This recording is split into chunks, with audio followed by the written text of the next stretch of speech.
Good afternoon and thanks for joining us on this Labor Day Monday. First at noon today, the Waianae community is still shaken after a dispute between neighbors turned deadly Saturday night. 4 people were killed and 2 others are still recovering from their injuries. The 42-year-old man who was arrested for allegedly fatally shooting the suspect has been released pending investigation. Casey Lund reports from the west side.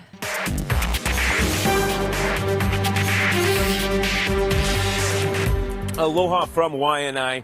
We're actually in town. Now, this all happened at that home up Waianae Valley Road. We'll show you video, but we're here talking to people about their reaction to this really senseless act of violence that left 4 people dead, 3 women and 1 man. Now, we're going to show you some video that came into our newsroom yesterday.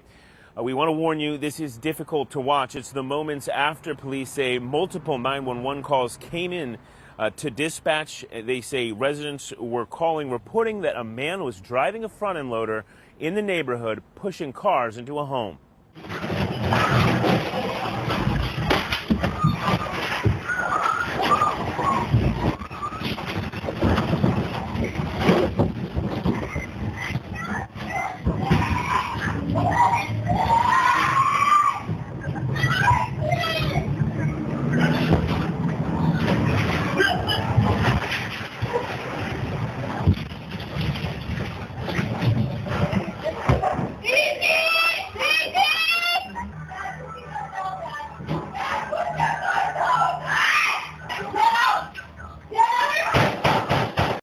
Again, it's disturbing video that shows the chaos and the terror of that incident. Officials say multiple victims tried to flee when the 58-year-old male who was operating the front end loader opened fire. HPD said at some point in the exchange, a 42-year-old male resident of the home that was being attacked shot the suspect with a handgun. Upon arrival, HPD found that 5 people total had been shot. 3 of the 5 victims did not survive. Those are women ages 34, 36, and 29. They were pronounced dead at the scene. The surviving victims are a 35-year-old man and a 52-year-old woman. Both rushed to the hospital after being shot multiple times. Honolulu Police Chief Joe Logan says it's not the first time they've had to respond to disputes between the 2 families. This incident happened as a result of neighbors. And so I want to reassure the public that this is not a random act, but a targeted act between neighbors that obviously had a dispute. I believe they had an incident in 2023. 2023. Do you know what that was? It was just an argument between or some type of disagreement with the neighbors. We've also reached out to residents and neighbors in the area. One person we talked to didn't want to be identified. We did change and alter their voice because they're afraid of retaliation. One side had a daughter and one side had a son, and they were dating. And maybe when they fight, they would just have, conflict of that nature. They're one of the first families to have property up here. So yeah, known families. You feel safe in your home? Yeah, I do in that I'm prepared.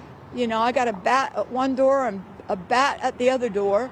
If people know there's disputes, then they need to counsel. They need to get counseled. I think everybody's stuffing their anger, everything. I think they're seeing too much violence.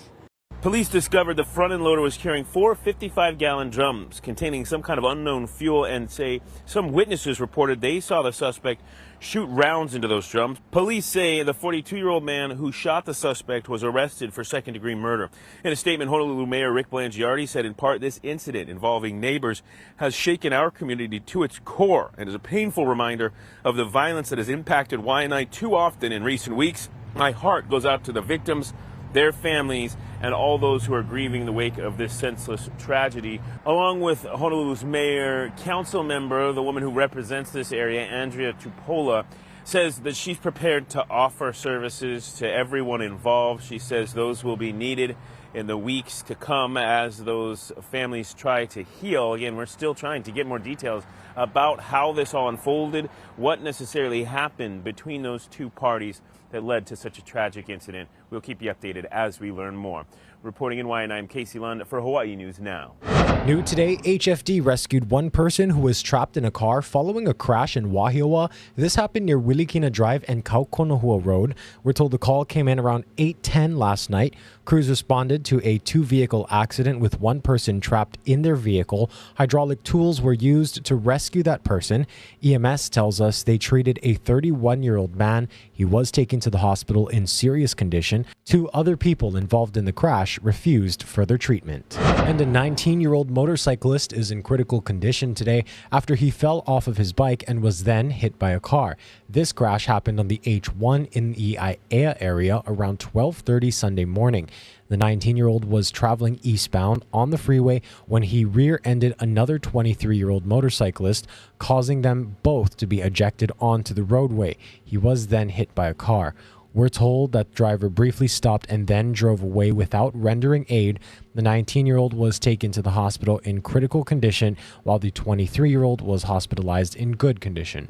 On this Labor Day, more than 10,000 hotel workers across the nation, from Boston all the way to right here at home, are on strike. Now, union members are demanding higher wages and the return of jobs that were cut during the pandemic. Chanel Kaul breaks it all down. From California to Connecticut, hotel workers are hitting the picket lines. The job action, spanning 24 hotels in 8 major cities from Boston to San Jose and Seattle, follows months of failed talks between the union and major chains like Marriott, Hilton, and Hyatt. At the Waikiki Beach Marriott in Honolulu, 200 hotel staff are demanding pay increases, including Hawaii native Brianna Canincia, who works 2 jobs to afford living where she works. We want to be able to afford to live in Hawaii as Hawaiians. We want our share of the profit as well. Gwen Mills, president of Unite Here, says on top of wages, the union is demanding fair staffing and workload and a reversal of pandemic-era job cuts. As you can see from the actions that workers are taking today, they're very determined to move this along. 5,000 more union workers are already authorized to strike, and contracts for more than 40,000 hospitality workers could expire in more than 20 cities this year. Meaning if a deal isn't reached, more walkouts could be coming. I won't have to work 2 jobs. I won't have to get 3 hours of sleep. So that's how important it is. The strikes are expected to last until tomorrow in some cities. In statements to CBS News, representatives from Hyatt and Hilton both said they look forward to continuing negotiations with those union workers. Marriott, though, did not respond to a request for comment. Chanel Kaul, CBS News, New York. On this Labor Day, the Democratic presidential ticket is focusing on labor groups, and they're working to bolster support among the unions. President Biden and Vice President Kamala Harris are teaming up at an event in Pittsburgh. CBS News correspondent Skylar Henry reports from the White House. President Biden and Vice President Kamala Harris were last on stage together at the Democratic National Convention after the president's speech on night 1. The two will make their first campaign appearance together since Harris was elevated to nominee later today at a union hall in Pittsburgh. Earlier, Harris was in the battleground state of Michigan, greeting workers in the union stronghold of Detroit. When I am president, we will pass the PRO Act and end union busting once and for all. Her running mate, Minnesota Governor Tim Walz, met with labor leaders in his state before speaking at a Labor Day event in Milwaukee. The campaign says the Biden-Harris administration is the most pro-labor in history and claims the Trump administration was anti-worker and anti-union. Union members are an important base of support in this year's election. It's very important for Democrats. It's a key part of the Biden 2020 coalition that Harris is looking to replicate this time around. Give it up for President Donald J. Trump. The Republican nominee took a break from campaigning this holiday weekend, criticizing the current administration's immigration policies at an event Friday night. Many of these people are criminals. Many of these people are coming out of the roughest countries in the world. The campaigns are intensifying, with a little more than 2 months to go until Election Day. Skylar Henry, CBS News, the White House. On this holiday, the Blood Bank of Hawaii is asking the community to come out and give blood. They're hosting a blood drive at the barn at Salt in Kaka'ako. That's happening today from 9 a.m. to 2 p.m. Donors will receive a $20 gift card, and your name will be entered into a sweepstakes to win 2 round-trip tickets to any destination that Alaska Airlines flies. While many are spending their holiday at the beach today, a group of volunteers is marking Labor Day by cleaning up their community. At Ala Moana Beach Park, people picked up trash and helped beautify the area around Magic Island. It's one of many beach cleanups happening around the state today. A national strike is bringing major disruptions across Israel today as outrage continues over the murders of 6 hostages in Gaza. Among those killed is an Israeli American. Protesters gathered in Tel Aviv into the night, demanding Israeli Prime Minister Benjamin Netanyahu secure a hostage release deal with Hamas. The demonstration came on the same day thousands gathered to say goodbye to American-Israeli Hirsch Goldberg Poland. Hirsch, we failed you. We all failed you. The 23-year-old was among 6 hostages whose bodies were found over the weekend in an underground tunnel in Gaza. All 6 captured by Hamas on October 7th. For 23 years, I was privileged to have the most stunning honor to be Hirsch's mama. I'll take it and say thank you. I just wish it had been for longer. Israeli officials believe Hamas killed the hostages shortly before military forces were able to get in and rescue them. We're not giving up. On Labor Day, President Biden and Vice President Harris held a meeting with hostage negotiators in the Situation Room. Mr. President, do you think it's time for Prime Minister Netanyahu to do more on this issue? Do you think he's doing enough? No. For months, the U.S.-backed hostages for peace deal with Hamas has been stuck, and Netanyahu has repeatedly been accused of stalling the talks for his own political gain. I would define the end of the war in Gaza. When Hamas no longer rules Gaza. Protesters say they're now hopeful a giant wave of public anger could signal a new level of pressure on him to finally agree to a deal. Nicole Skenga, CBS News, Washington. Anyone who visited the Hanakoa Brewing Company in Honolulu from August 3rd through the 16th may have been exposed to hepatitis A. Officials confirm a restaurant employee is infected with the disease. The chances you may have been infected are low, but if you haven't had the vaccination against hepatitis A, you're urged to contact your doctor if you develop any symptoms. Those include fever, fatigue, loss of appetite, and yellow skin and eyes. The Department of Health is urging people to stay out of the water at the East Lock of Pearl Harbor due to a sewage spill. A water quality advisory is in effect after 600 gallons of untreated wastewater entered a storm drain that leads into the East Lock. A blocked sewer line has been repaired and now the water will be sampled. Signs are posted in the area. Meanwhile, in Manoa, an 8-inch water main break has closed the intersection of Lowry Avenue and Kaloa Luiki Street. Video shows Board of Water Supply crews working to repair the damage. No word yet on when work will be completed. For now, drivers should avoid the area. The Hawaii music community has lost one of its beloved bright stars and businesswomen.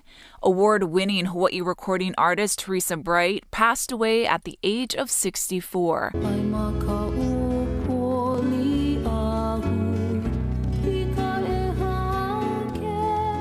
She grew up on the windward side of Oahu and would attend the University of Hawaii. Bright won multiple Nahoku Hano Hano awards, including Female Vocalist of the Year in 1991. She was also popular in Japan, working with Japanese businesses such as Toyota, Sapporo Beer, and Japan Airlines. She would be honored as a recipient of the Hawaii Academy of Recording Arts Lifetime Achievement Award in 2020. Details of Bright's services are pending. Truly an incredible talent right there. May she rest in aloha. Let's send things live outside for a look through the eyes of our tower camera on this beautiful Labor Day Monday. 84 degrees, just about 12:15 here. Stay with us. We'll have a look at your local forecast after this break.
how's it on this Labor Day? Get ready for a calm week of weather ahead. We're not going to see much in the way of change, although lighter winds are due in later in the week. Now, this morning, there's not much in the way of rainfall, just a few minor splashes here and there.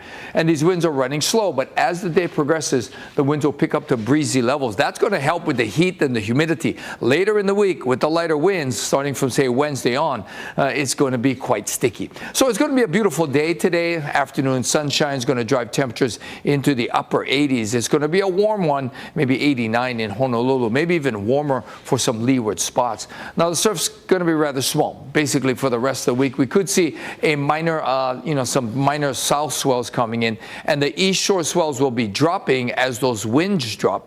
And that UV index is extreme today. In fact, the UV index will be pretty extreme for the rest of the week. We won't see much in the way of change. However, starting on Wednesday, those winds start to die down. And when the winds die down, we could get some afternoon clouds, maybe a few afternoon showers, and humidity levels will be rising. It's going to be quite sticky from Wednesday into next week. Well, this Labor Day weekend brings to a close another record-setting summer travel season. TSA predicted that 17 million passengers would pass through airports between last Thursday and Wednesday, and it was some of the busiest days for airline travel, some since before the COVID-19 pandemic. And while the unofficial end of summer is here, experts say that now is the time to start booking your next trip. Reporter Michael Yoshida joins us now with more. A summer surge of flights could lead to a fun fall for air travelers looking to score a good deal on their next trip. Experts say airlines have added more flights, leading to price drops, which means there are lots of potential deals out there. So whether you want to do Christmas holiday markets, skiing this winter in Europe, use those points and transfer to foreign frequent flyer programs. That's where the most value is these days. Brian Kelly, founder of thepointsguy.com, says that's because over the last few years, most U.S. airlines programs have been increasing the miles needed for flights. 4 years ago, you could get 100,000 miles round trip to Europe. Now it's like 500,000. So my tip is use foreign frequent flyer programs because they have not devalued their programs as much. So what if you don't have a program with a foreign airline? No problem, according to the Points Guy. Because most major U.S. credit card programs allow you to transfer your points to foreign partners. Not sure which foreign airline to transfer to? The Points Guy offers this tip, the website point.me. You can put in what points you have, Amex, Chase, American, and it'll tell you transfer to Air Canada, where it's only 60,000 points to book that Swiss flight I was talking about. So booking through United would be 88,000, only 60,000 if you leverage foreign frequent flyer programs. So that's the trick. In Washington, I'm Michael Yoshida reporting. Beautiful hot air balloons were a fun Labor Day diversion in Anderson, South Carolina today, but they also served a greater purpose for cancer patients. The colorful designs of balloons brightened up the launch field at the Anderson Civic Center. For each takeoff, participants donated money to the Cancer Association of Anderson. The organization provides financial, emotional, and physical assistance to local cancer patients. For the last few years, they've held the Hot Air Affair to allow people undergoing treatment a chance to have some fun. They're going through chemo, they're going through radiation, they're sick, they don't feel good. And we've taken people up that their family has said, hey, they haven't smiled in 3 months, and they smiled when they flew in the balloons. Now, the weather prevented the balloons from having a full launch, but it didn't stop the show or kids from having a great time. A group of barbers in New York is helping kids look their best on the first day of school. Michael George shows us how a little haircut can go a long way. 7-year-old Ronald Carvalho will start his first day of school right, with a fresh, new haircut. Sammy Schneiderman from Barber King is one of several barbers giving free haircuts to kids in need as they head back to school. Get them motivated on the first day of school, because I remember on my first day of school, sometimes I wouldn't even have a haircut. It's a program started by Food Bank for New York. While kids get their haircut, their parents can stock up on donated food, school supplies, and household essentials. Ronald's big sister Rainey says this is a huge help. Their family lost their home in a fire last month. Some people might not afford haircuts, and they would really appreciate this. The average price of a haircut has more than doubled since 1997. It's a luxury some families can't afford. A haircut nowadays, you go to a barber shop, it's $40 plus tips, so a lot of families may not have that. You know, they're trying to just survive. And for a child to walk into school confident, liking how they look, that can be life-changing. It keeps them motivated to do right, to do good in school. Fresh haircut, you know, changes somebody. Today, haircuts and smiles It's looking very nice. Look at your haircut. are on the house. Michael George, CBS News, New York. A couple in Wyoming has embarked on a unique mission to provide a safe and loving home to some unlikely little friends. They operate Frisco's Friends Ferret Rescue Sanctuary. Quinn White has their story. Dawn and Erica Haney describe their house as a circus. You might not notice it when you first walk in, but they share it with 15 ferrets. We are absolutely in love. On a cold and snowy night in February 2022, Dawn and Erica found a ferret, later named Frisco, had snuck into their house through a doggy door. Frisco has since passed, but his memory lives on. In November 2023, Dawn and Erica founded Frisco's Friends Ferret Rescue and Sanctuary, run entirely out of their home in North Casper. This really touches our heart. We fall in love with every single one. In less than a year, over 40 ferrets have stayed with them. Many will be adopted out. Others will call this place home for the rest of their lives. Either way, Frisco's Friends provides a safe and loving home for these often misunderstood creatures. The ferrets are great, and I think that if more people knew how loving they can be, how fun they could be, that more people would realize their worth the way that we did. In addition to owning curb appeal painting, taking care of the ferrets is a full-time job. Their days start at 4:30 in the morning, and there are no days off. This was never a project Dawn and Erica ever dreamed of taking on, but these critters have snuck their way into their hearts. You know, growing up, we had, you know, dogs and cats, and we have guinea pigs. We've had guinea pigs, and these ferrets are just, they're unique. Each one has their own personality. And they love you. I mean, you can see that in their face. Reporting in Casper, I'm Quinn White. And we have some big music and movie news now. Here's David Daniel with today's Hollywood Minute. Adele appears ready for some time off. The singer-songwriter just wrapped 10 shows in Munich, Germany, and she's due to resume her Las Vegas residency in October. After that, she told the audience in Munich, "I will not see you for an incredibly long time. I just need a rest. I have spent the last 7 years building a new life for myself, and I want to live it now." Our little girl's growing up so fast. Inside Out 2 keeps climbing the box office charts. The animated sequel has grossed more than $1.66 billion worldwide, taking it past 2019's The Lion King for 9th place on the all-time global list. Oh, cool. And happy 60th birthday to Keanu Reeves. No way. Yes way. He's come a long way since Bill and Ted's Excellent Adventure, starring in the Matrix trilogy and the John Wick franchise and dozens of other movies from Speed and Constantine to The Lake House and Sweet November. Whatever your favorite Keanu role, it's worth celebrating. Party on, dudes. In Hollywood, I'm David Daniel. So sad about Adele, but everyone deserves a break. We sure feel that. Here's a live look outside at Hilo, where it's a little cloudy on this Labor Day holiday. Thank you for watching, everybody. Aloha.